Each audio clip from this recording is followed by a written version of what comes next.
Vamos a pasar de tema, ya vimos sólidos, líquidos. Ahora lo que tocaría cambiar es cómo hacemos la transición de un sólido a un líquido.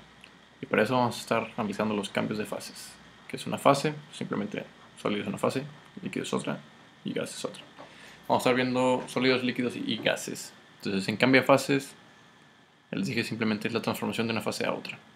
Es un cambio físico, no químico, es decir, H2O pasa de líquido a H2O gas. O sea, no hay cambio en la estructura, no cambia, no se oxida, no se reduce, etc.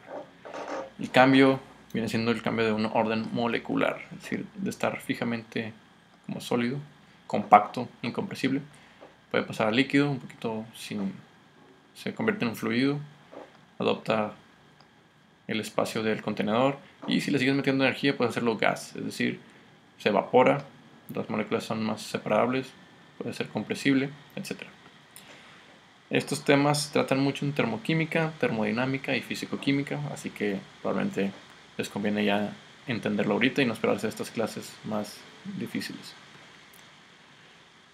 Vamos a estar hablando de equilibrios, líquido-vapor, diciendo el líquido-vapor, aquí está, el equilibrio líquido-vapor, se condensa y se evapora.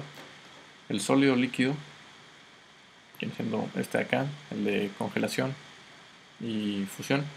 Y sólido-vapor, este no tanto, pero pues también podemos estar hablando de esto.